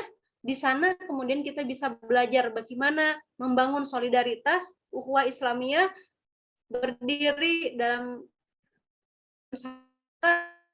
sama-sama untuk pertanyaannya, siap nggak untuk berkomitmen di agenda pekanannya? Gitu. Siap nggak? Coba tulis angka 1 kalau siap, kalau nggak siap angka 0. Bagi yang angka 0, saya sarankan nanti langsung WA Kak Bahri, mohon pamit untuk keluar live group punten Kak gitu. Saya tidak betah di Ibroh gitu, karena ketemunya yang begitu-begitu aja nggak nambah intelektual saya, jadi saya mohon pamit gitu. Karena dulu ketika teman-teman ikut Bapinda, ikut Ibroh dengan baik, harapannya ketika mau keluar juga baik. Tapi kalau teman-teman ingin berkomitmen, insya Allah jadi. Karena kita meyakini Ibroh ini adalah jalan keberkahan. Banyak sekali Mila dapat juga ya dari UKM Bapinda, dari UKMF Rabani kalau di Fakultas Dakwah ya. Kalau tanpa UKMF Rabani mungkin Mila belum lulus sampai sekarang. Nggak ada bersama teman-teman. Tapi itu jalan yang penting. Yang kedua tentunya, kalau tadi di India itu dipandang bahwa Islam itu teroris, maka kita harus menjadi seorang mahasiswa, seorang muslim yang rahmatan lil alamin gitu. Bagaimana ketika ngobrol sama Kak Zelvi itu orangnya humble banget. Walaupun dia lagi di perjalanan tetap aja on kamera. Luar biasa itu kan. Luar biasa, patut dibanggakan gitu ya. Yang lain yang di rumah malah off kamera. Tapi ini di perjalanan on kamera. Itu pembagian dari cara kita mengapresiasi, kemudian menghargai dan sebagainya. Itu harus kita bangun. Jadi menjadi orang yang rahmatan lil alamin. Senyuman kita, kalau lihat senyum, siapa minjem nama nih saya? Kak Nabila gitu. Orang udah ingatnya ke Allah, astagfirullah saya belum sholat duha gitu. Lihat senyumnya Kak Lukmanul Hakim, astagfirullah ada tugas desain gitu misalkan begitu. Lihat wajahnya siapa lagi? Kak Mutri. Ya lo aneh kayaknya belum bayar hutang deh. Misalkan begitu. Karena punya hutang kebetulan sama Kak Mutri. Ingat lihat wajahnya Kak Hafiz, ingatnya baca Quran aja. Karena kenapa? Tiap hari, tiap detik kalau ketemu Kak Hafiz, dia lagi qomat kamit baca Quran. Tabarakallah dia itu jadi menghafal gitu, sehingga orang yang kemudian ketemu dengan kita tuh ada bangga, sehingga kehadiran kita dirindukan, kepergian kita juga didoakan. Dan kita tentu dari mana belajarnya? Dari kalau yang putih itu sahabat Rasulullah, yang laki-laki belajar dari kalangan sirah sahabiahnya di kalangan laki-laki. Nah, ada Mus'ab bin Umair, ada Usaid bin Hudair. Nah, saya cerita dikit ya. Usaid bin Hudair ini adalah salah satu pemuka di kaum kota Madinah yang beliau itu terkesima karena bacaannya. Bacaan Al-Quran dari Mus'ab bin Umair. Sampai kemudian Usaid bin Hudair ini jatuh cinta dengan ayat Al-Quran dan beliau pun masuk Islam. Soft skill-nya di mana dia? Di Al-Quran. Setiap hari dia baca Al-Quran, setiap hari dia mempelajari Al-Quran, hingga di kota Madinah, bahkan di kalangan kaum Ansar dan Muhajirin, dia terkenal sebagai orang yang paling bagus baca Al-Qurannya. Jadi kehadiran Usaid bin Hudair itu dirindukan sama sahabatnya. Kenapa? Kalau dengar bacaan Usaid itu kayak, dunia tuh, udahlah semuanya tuh surga semuanya. Karena saking merdunya bacaannya. Dan ketika dia nggak datang ke majelis Rasulullah, para sahabat sedih. Kenapa? Karena hari ini aku nggak dengar yang menakjubkan. Usaid bin Hudair ini hingga sampai-sampai didengarkan oleh para malaikat. Kalau lihat dalam sejarahnya, Usaid bin Hudair satu ketika sedang ada di rumah dan beliau itu berwudu kemudian membaca Al-Quran di malam hari. Setelah dia kemudian membaca Al-Quran beberapa lembar, ada suara yang merengek-rengek, seperti suara kuda, bukan kuda miliknya. Dia kemudian baca Al-Quran lagi, kok seperti suara yang sama. Dia buka kamarnya, ternyata istri dan anaknya pun masih tidur. Dia baca lagi, masih ada suara itu. Dan ketika dia berhenti, suara itu pun berhenti. Karena saking penasarannya, Usaid bin Hudair keluar rumah dan melihat kandang kuda-kudanya. Kuda-kudanya masih tertengger lelap sambil berdiri, dan kuda-kuda itu tertidur. Apa yang menakjubkan ketika Usaid bin Hudair melihat ke langit, ada awan yang menggumpal di atas rumahnya, sementara rumah-rumah yang lain dalam keadaan gelap, hitam legam. Usaid bin Hudair sungguh sangat bergembira, dan awan itu bersinar menyinari hanya rumah Usaid bin Hudair. Kemudian dia keesokan harinya berlari kepada Rasul, wahai Rasul, tadi malam ada hal yang menakjubkan. Ada apa wahai Hudair? Kemudian Hudair menceritakan bahwa ketika malam dia sedang baca Al-Quran, ada awan yang kemudian menggumpal dan menyinari di atas rumahnya.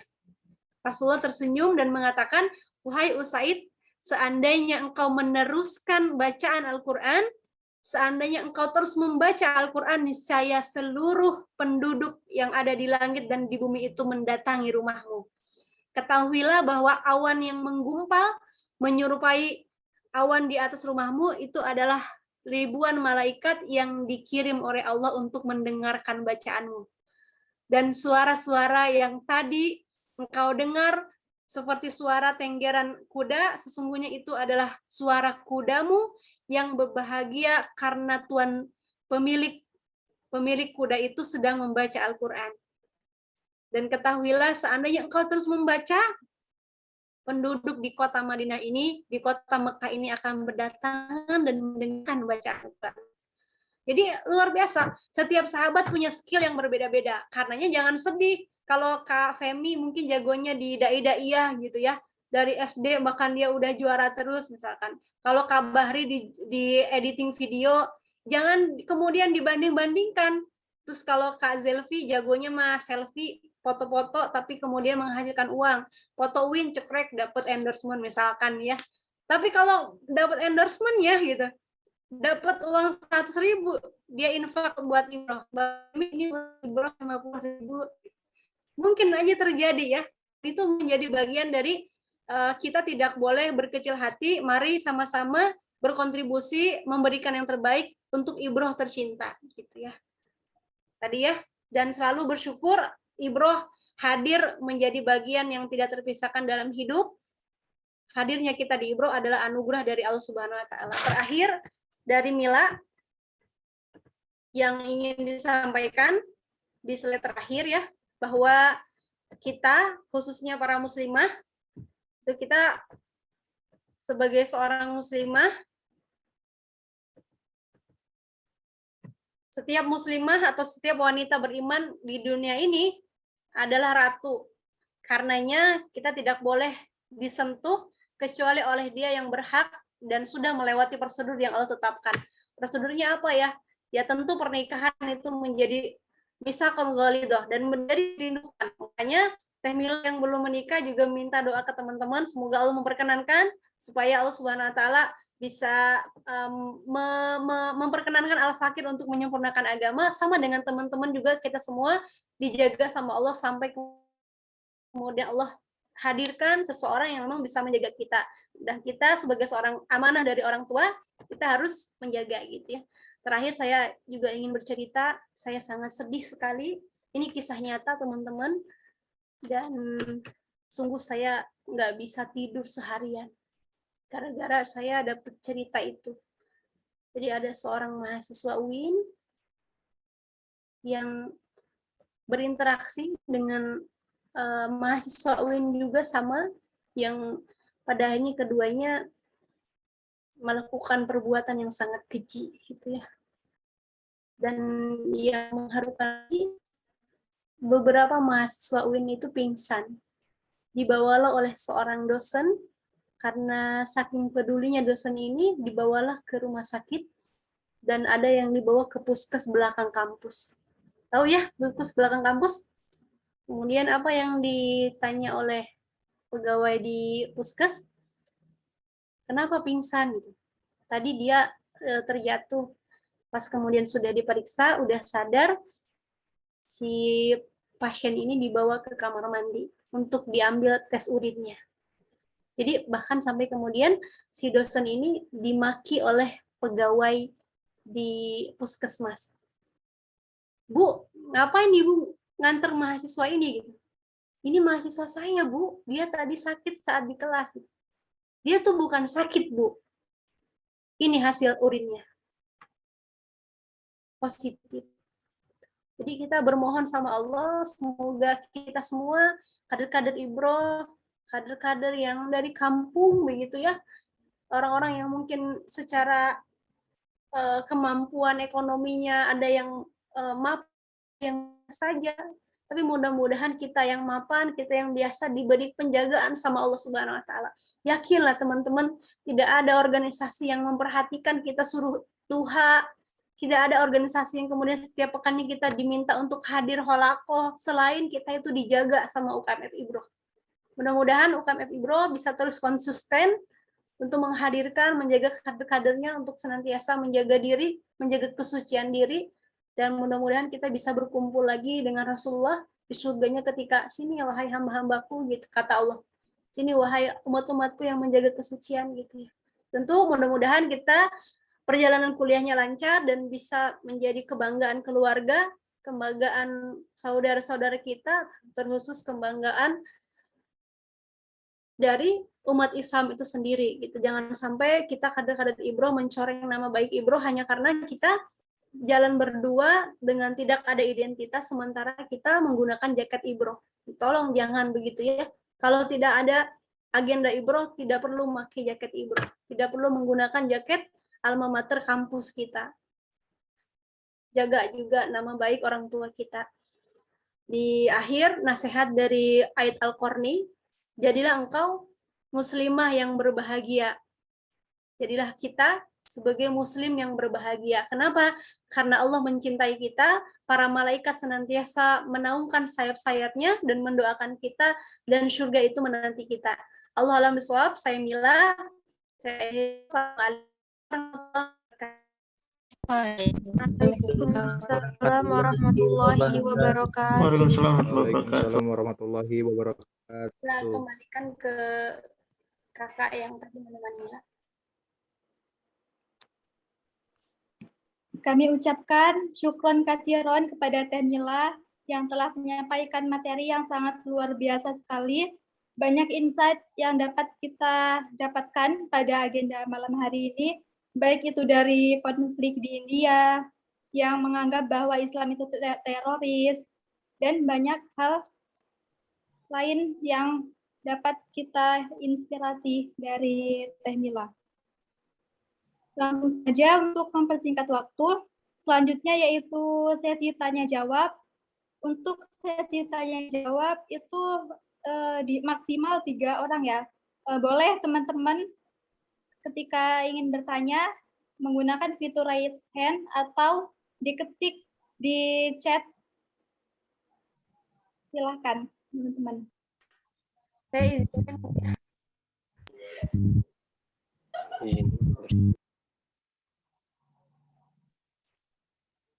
Bismillah, izin bertanya. Ya, silahkan Kak.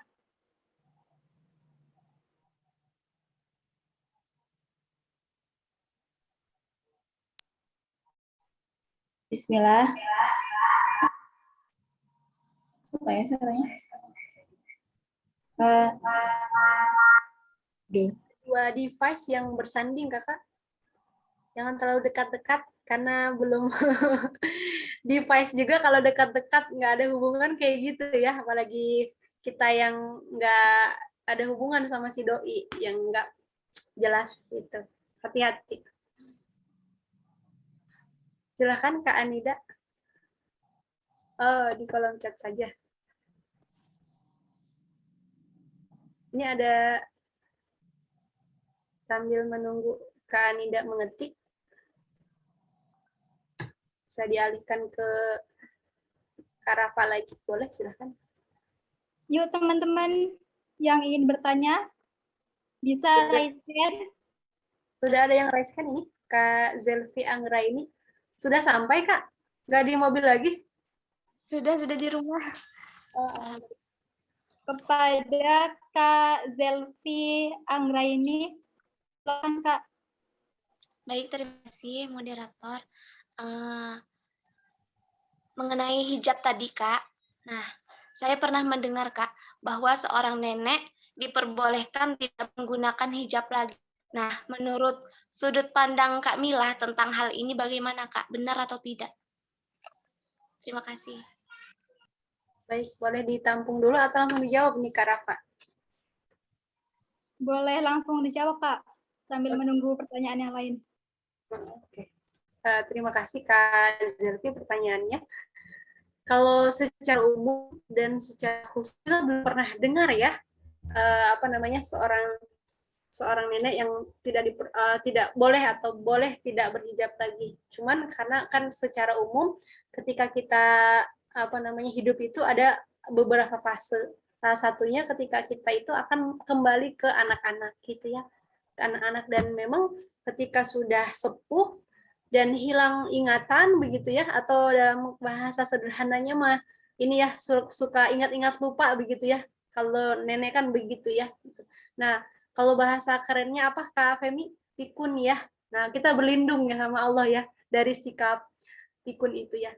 Nah, salah satunya tadi karena mungkin tadinya lepas jilbab, akhirnya pakai jilbab dan sekarang lepas lagi gitu. Nah, tentu kita sebagai seorang muslim harus meneliti ya, mana itu bentuknya hadis atau ijma ulama atau cuman budaya yang ada di kampung gitu ya. Nah, jangan sampai itu menghalangi pemahaman kita gitu. Secara umum, kalau saya yakini tidak ada hadis Nabi yang menggunakan seperti itu. Justru kita mengharapkan bahwa kematian kita itu bisa kematian yang baik atau husnul khotimah begitu ya. Salah satu caranya adalah dengan cara menjaga aurat kita. Sampai-sampai dalam sebuah kisah Rasulullah, ada seorang muslimah yang dia itu diuji sama Allah punya penyakit ain. Penyakit itu intinya dia suka, kalau kumat itu dia sudah suka tidak sadarkan diri dan membuka auratnya. Kemudian penyakit ayan begitu ya, kalau bahasa sederhananya. Dia datang kepada Rasul, wahai Rasul, doakan aku supaya aku sembuh dari penyakit ini. Kemudian Rasul menjawab, wahai fulan, seandainya aku doakan, insya Allah akan sembuh. Tapi seandainya engkau bersabar, maka balasanmu adalah syurga. Dia menjawab si perempuan ini yang ditanya, wahai Rasul, kalau begitu saya memilih untuk tetap ada penyakit ini, ujian ini, tetapi tolong doakan saya kalau lagi kumat, tolong Allah jaga aurat saya dari terbuka begitu karena tidak sadarkan diri. Akhirnya beliau termasuk salah satu penghuni surga. Itu padahal beliau bersabar dalam ujian tadi. Kita yang punya nenek, yang punya ibu yang sudah sepuh begitu ya, kita tentu tetap menyayangi mereka dengan cara ya menggunakan hijab, atau setidak-tidaknya menggunakan apa sih namanya teh kalau nenek-nenek teh ya, penutup kepala lah ya, penutup kepala, sehingga yang tadinya rambutnya mungkin sudah putih ya tertutupi, atau setidaknya kupingnya itu tertutupi seperti itu. Dan jangan juga kita langsung nenek ini tinggal bentar lagi ajalnya gitu, yang rapi apa gitu, yang nggak boleh juga ya, ngeri juga gua padahal baru ikut ibroh sebulan jadi kayak gini gitu. Nah kan agak ngeri gitu Kak Zelvi. Terima kasih Kak Mila. Sama-sama, nanti bisa dicari referensinya lagi ya. Baik, selanjutnya pertanyaan dari Kak Femi. Silakan Kak Femi. Baik, terima kasih. Kalau tidak salah ini teh adiknya Mbak ini ya. Mbak Reren. Mbak Reren ya, Masya Allah. Iya. Salam untuk Mbak Reren. Iya, insya Allah nanti disalamin. Beliau sudah tidur. Oh iya. Pertanyaan saya, mungkin ini jadi PR atau jadi pertanyaan untuk diri saya sendiri sih. Dan mungkin juga ada beberapa teman-teman kita juga yang mengalami gitu. Pertanyaannya seperti ini. Bagaimana jika kita ada teman kita nih yang udah berpakaian rapi, udah menutup aurat secara syar'i gitu, sudah paham hukumnya seperti apa kayak gitu. Tapi dan juga sudah melaksanakan penggunaannya, tapi tidak bertahan selamanya gitu. Maksudnya tidak bertahan lama, hanya beberapa tahun. Dan sekarang gitu teman kita itu berpakaiannya ya sewajarnya gitu. Maksudnya menutup aurat hanya yang penting pakai kerudung, pakai celana gitu, sampai pergi-pergi ke mall segala macam kayak gitu. Nah, itu masih menjadi tugas kita sesama muslim untuk tetap mengingatkan atau bagaimana ya, Kak? Soalnya bingung juga gitu karena udah jarang ketemu, tapi kayak masih ada kewajiban untuk menyampaikannya itu, gitu. Mungkin seperti itu pertanyaannya, kurang lebihnya. Terima kasih.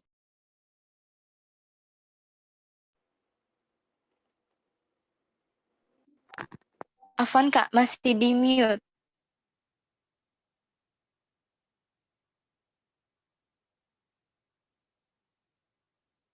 Masih di-mute. Oh iya.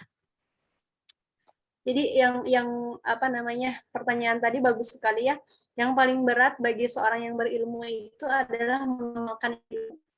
Nah, karenanya kita sering melihat bahwa ada tipe manusia yang itu tahu, dirinya tahu dan dia tahu. Yang kedua tipenya dia tahu tapi dirinya nggak tahu. Maksudnya gimana Ya secara keilmuan dia bagus, bahkan dari pondok 6 tahun, hafal juga Quran dan sebagainya, tetapi dalam pengamalannya itu sangat minim. Terus gimana cara mencikapi orang yang kemudian dia paham, tapi dia sebetulnya mah sudah paham kok, kita harus ngingetin dan sebagainya. Kita sebagai seorang muslim tentu mengingatkan. Tentu mengingatkannya nggak ujuk-ujuk setiap dia update status kita, uhti, astagfirullah, uhti, pakai emot-emot yang dibakar atau apalah, stiker-stiker ya. Kita cari dulu mainnya main soft. Apa sih yang bisa saya berikan ke dia? Contoh, kalau kemudian Mila itu bidangnya desain, maka saya akan membantu dia dalam dunia desain. Ketika ada foto dia yang kemudian eye-catching atau cihui gitu ya, kita coba aja untuk kemudian ambil fotonya, kemudian kasih kata-kata mutiara. Nah, sesuatu yang kemudian menjadi hal yang berbeda, contohnya di sini adalah memberi hadiah, berarti dia senang, bisa jadi bahasa cintanya itu dia hadiah. Jadi kita sebagai seorang muslimah, sebagai seorang ikhwan juga harus tahu bahasa cinta teman kita ya. Tapi bukan ikhwan ke akhwat, Uhti Femi, antum bahasa cintanya apa gitu. Waduh, itu gawat. Ini misal Kak Muhammad Syahri ke Kak Fauzi, nah bahasa cintanya, oh ternyata Kak Fauzi itu bahasa cintanya me time gitu. Oh dia kalau lagi bete suruh aja sendiri gitu. Beda sama dengan Kak Femi. Kalau Kak Femi itu diajak jalan-jalan, diajak healing, dia bahagia gitu. Berarti cara bahasa cintanya Kak Femi itu berarti healing. Ajak dia jalan-jalan. Ke toko buku yuk, ngapain? Ya baca aja sih, karena barangkali ada si doi. Itu beda lagi ya kalau begitu. Tapi lihat dulu bahasa cintanya. Kita bisa ngambil dari sana. Nah, caranya gitu. Yang kedua, jangan pernah kita ngomongin identitas dia. Contohnya kalau dia update status ya, ih keren banget pemandangannya, lagi di mana gitu. Sampai dia lupa dengan diri dia itu lagi diperhatiin gitu. Kak Rizky keren banget fotonya, lagi di mana tuh, backgroundnya keren banget gitu. Di masjid, Mbak, oh masjid mana gitu sebagainya. Itu masuknya lewat yang lain. Nah, nanti dia akan sadar sendiri kok Femi nggak pernah nanyain aku ya. Padahal kan aku udah nggak pakai kaos kaki lagi, padahal aku kan udah nggak pakai masker lagi misalkan. Tapi dengan cara kita berkomunikasi dari yang lain, perhatiannya dia akan sadar. Kok lo nggak pernah nanyain lagi sih ke gue tentang hal itu? Gitu. Nanti ya nggak perlu lah, yang penting mah gue bisa baik di hadapan lo. Akhirnya ya hubungan apa sih yang bisa saya berikan untuk dia. Nah, maka itu bagian dari cara kita jadi kader yang rahmatan lil alamin. Jangan ngingetin terus, Fauzi, Lukman, antum itu, Lukmanul Hakim, masa buat dosa ini nggak menutup aurat, Lukman, semuanya dicecer kayak di sidang gitu ya. Nah, itu juga bahaya. Nah, jadi kader yang berbahagia lah pokoknya. Hanya orang-orang yang bahagia yang bisa memberikan kebahagiaan. Maka jadilah kader yang bahagia, karena orang yang bahagia akan mentransfer kebahagiaan tadi. Tanpa orang ditegur sama kita, dia udah ngerti. Kalau maksud Femi itu ternyata ngedeketin gue supaya gue kembali. Dan itu perhatian ya gitu. Akhirnya dia kembali lagi ke kita. Buat nyaman dulu. Dalam konteks ini ya, kalau Ikhwan ke Ikhwan, Ahwat ke Ahwat ya, jangan kebalik. Nanti ditegur Kak Bahri. Gitu. Cukup Kak Femi. Ada feedback? Boleh. Cukup insya Allah. Jazakillah khair, Kak. Sami. Kak Rafa, dikembalikan, ini cukup banyak pertanyaannya. Nah, pertanyaan yang terakhir, karena tadi dilihat dari yang raise hand, sekarang yang chat ya, Kak ya. Chat. Ini pertanyaan dari Kak Siti Fatimah. Afwan, sebelumnya bukan untuk menyinggung, kenapa ada wanita awalnya menutup aurat, misalnya masih SMA, tapi ketika kuliah otomatis pergaulan lebih luas dan hijabnya lama-kelamaan hilang. Dari ukurannya yang lebih pendek, dari sebelumnya bahkan sampai dilepas. Yang ditanyakan itu penyebab terbesarnya apa ya, Teh? Sekian dan terima kasih. Ya. Mungkin aku bisa dijawab, Teh. Kalau menurut Kakak Fatimah, apa penyebab terbesarnya? Kira-kira. Pergaulan. Pergaulannya, Mbak. Lingkungan. Tadi terima kasih sudah menambahkan ya. Jadi secara umum dalam kehidupan kita itu dipengaruhi oleh dua. Bahasa NLP-nya itu satu, keluarga kita yang sifatnya itu kodrat dari Allah Subhanahu wa taala, fitrah, kullu mauludin yuladu ala fitrah. Setiap bayi yang terlahir itu dalam keadaan fitrah, suci, yang membuat dia itu Yahudi, Nasrani, au Yahudani, au Yunasirani, au Yumajisani. Majusi itu tergantung dari orang tuanya. Bisa jadi dari orang tuanya sudah dijaga, dari keluarganya, dari yang terpandang, yang dijaga, tapi ternyata gesekannya, tarikannya lebih luas dengan teman-temannya. Dari mana akibatnya? Satu, karena keterbukaan dengan orang tua kurang. Dulu Mila nggak terbuka sekali dengan orang tua, sulit sekali. Satu sisi Mila atlet voli, setiap hari di sekolah dan pulang sore maghrib.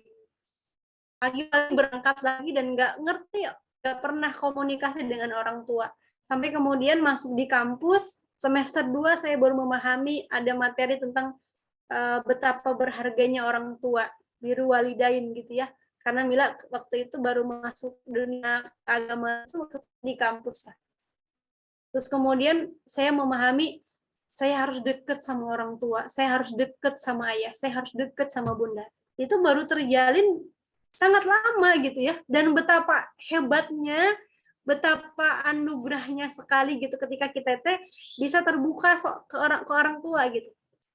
Itu Mila untuk ngebangun diri yang tadinya tertutup tentang soal diri, soal emosi, soal kemudian chemistry, soal mungkin isi hati, semuanya nggak terbuka. Tapi Mila belajar untuk terbuka karena orang tua adalah orang yang paling berharga. Akhirnya Mila terbuka dan baru bisa benar-benar saya diterima, dalam artian di sini saya dekat sama orang tua, bisa jadi sahabat itu ya semester 7 itu.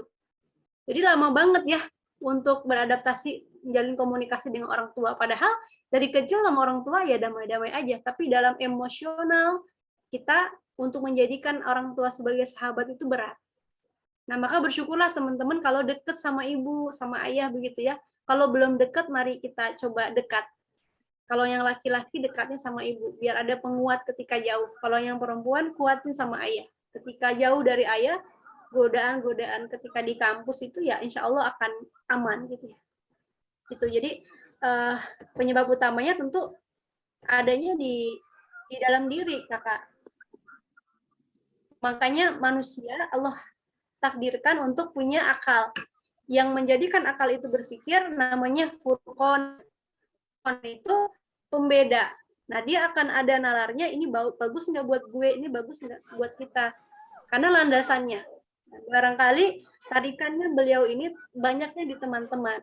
Yang kedua, saat pembelajaran, proses pengamalannya itu bukan berdasarkan apa yang dipahami dalam diri. Nah, harapannya teman-teman di Ibroh, Kak Jelvi, Kak Novira, Kak Nabila, berproses di Ibroh jangan ikut-ikut seperti Kak Femi. Atau ikut-ikut seperti Kak Rafa. Jadilah diri kita dengan proses yang kita bisa. Seiring berjalannya waktu, teman-teman akan jadi orang yang punya jati diri tadi. Harus berani menolak. Nah, mungkin ini Kak Bahri masukan ya. Mungkin bisa diadakan materi di Kim ini tentang grow mindset atau tentang aku dan planningku, aku dan mimpiku, sehingga tidak membuat terombang-ambing ya. Tidak sedikit juga orang-orang yang dulunya aktif di lembaga dakwah kampus, tapi setelah lulus kuliah ya tidak aktif juga. Itu Kak Fatimah. Baik, Kak. Terima kasih. Ya, sami-sami. Kak Rafa, silakan. Ini sudah jam 10. Kalau dia juga bisa memantau mungkin. Masya Allah, tabarakallah. Kami ucapkan syukron kasiron kepada pemateri yang sudah menjelaskan panjang lebar dan menjawab semua pertanyaan tentang peserta. Dan mohon maaf ya teman-teman, pertanyaannya belum bisa semua dijawab karena berhubung waktu sudah menunjukkan mau jam 10, sedangkan besok ada yang sekolah dan nah mungkin ya, ini untuk bestie-bestie yang bertanya, bisa saya akan copy pertanyaannya, nanti saya jawab ya insya Allah. Saya kirim ke Kak Lutfi ya. Kepada Teh Mila, bisa memberikan closing statement. Bismillah. Mari teman-teman semua, dunia ini akan terus berjalan, dunia ini akan terus berputar. Hari ini kita di sini, tapi 2-3 tahun kita akan ada di atas. Maka persiapkan diri kita jadi seorang pemimpin. Salah satu skill yang harus dimiliki adalah skill kepemimpinan. Maka dengan kita bergabung di lembaga dakwah kampus, khususnya UKMF Ibroh, insya Allah akan banyak Ibroh, akan banyak the miracle, kejutan-kejutan yang Allah berikan. Selamat berpetualang di ruang lingkup UKMF Ibroh, selamat mencari inspirasi, selamat berprestasi. Gitu aja cukup. Baik, selanjutnya yaitu acara foto bersama ya. Yuk teman-teman yang off cam, harap on cam ya untuk dokumentasi. Kepada Ukti Aida, boleh bantu ya Kak ya untuk mengambil sesi foto bersama. Assalamualaikum Kak Ida. Ya, waalaikumsalam Kak. Ya. Yuk teman-teman yang masih off cam, harap on cam. 3, 2, 1, senyum.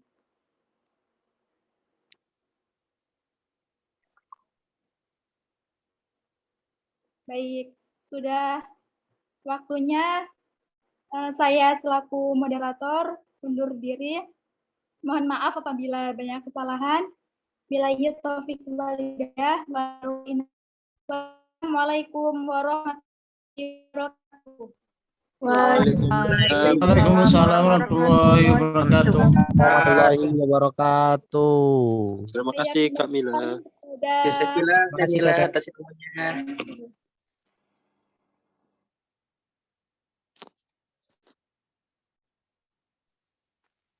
Baiklah, diucapkan jazakillah khair kepada Ukhtina Rafa yang telah memandu jalannya diskusi kita pada malam hari ini. Dan semoga apa yang disampaikan oleh Teh Mila dapat kita jadikan motivasi dan kita ambil ibrahnya. Amin amin ya rabbal alamin. Acara selanjutnya yaitu pembacaan doa yang akan dipimpin oleh Akhina Muhsin, kepadanya dipersilahkan.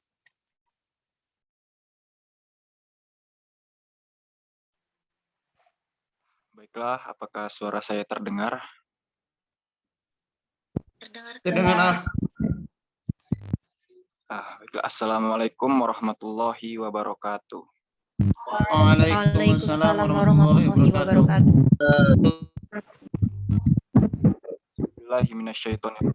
Bismillahirrahmanirrahim. Hamdan syakirin, hamdan na'imin, hamdan yu'afini yamahu wa yufiu mazidah. Ya Rabbana lakal hamdu kama li jalali wajhika azim sultani. Allahumma shalli ala sayyidina Muhammad ala ali sayyidina Muhammad.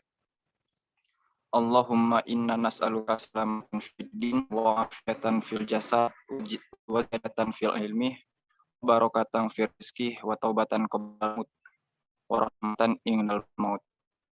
Allahumma hawwin 'alaina fi syakaratil maut wan najata minan nari wal afwat indal hisab.